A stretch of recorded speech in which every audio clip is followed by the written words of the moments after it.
L'Abbey-château de Camon is a 10th century abbey whose beginning can be traced all the way back to the days of Charlemagne.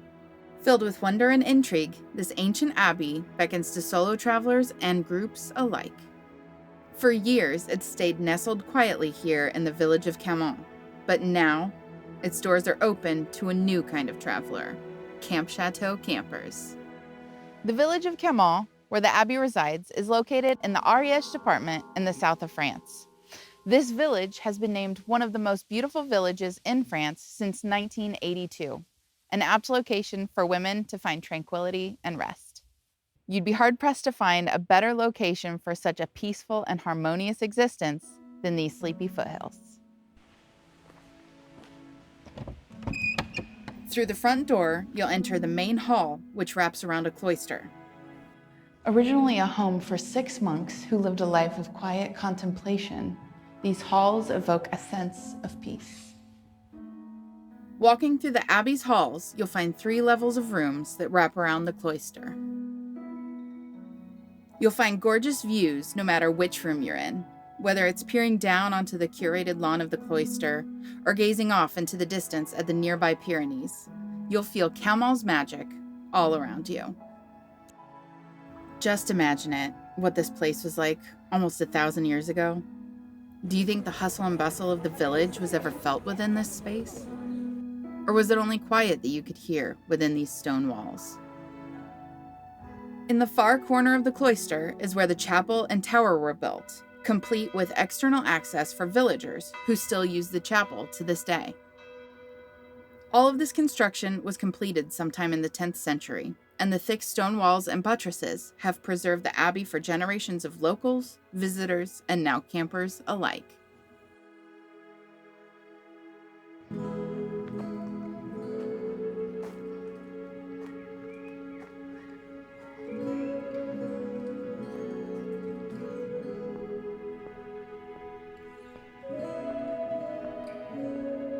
The life of the abbey was not all peace and quiet contemplation, however, as this region was at the heart of the Albigensian crusade. This crusade, unlike those where the church fought against outsiders over Holy Lands, was internal. It was specifically against a group of nonconformists and heretics located in the south of France called the Cathars. Whether or not this group was fully organized or even called themselves Cathar is hotly debated by scholars, but either way, their local religious interpretations were enough of a challenge to the established order that Pope Innocent III called for their eradication after failed negotiations in the first decade of the 13th century. A wild and violent chapter of history in itself, somehow l'Abbey-château de Camon managed to avoid major conflict and occupation. In fact, it seems to have maintained its identity of the sleepy monastery where members of the heretical movement, or at least sympathizers, found refuge and were spared the sword. After such a tumultuous period in history, the abbey and the village of Camon grew into a great source of wealth.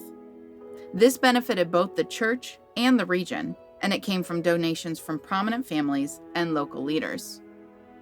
At one point, the greater abbey of Le Gros, which was nearby, separated the income from Camon apart from the many other larger villages and abbeys in its charge. This means that the Abbey of Camon was able to exist and thrive in its own right, which was quite impressive for a village as small as Camon.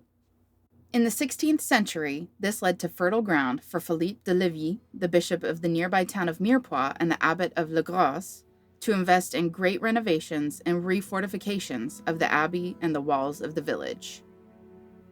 This work of preservation and enhancement is what gave us the abbey that we know today.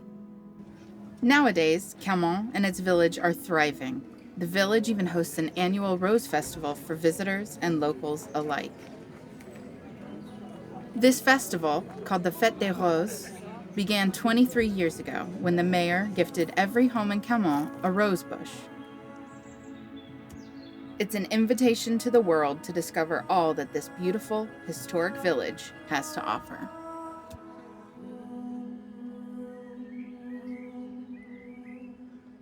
Camon and its abbey have always been a hideaway for restful relaxation and contemplation, from its founding monks to its modern-day villagers, and now to our Camp Château campers.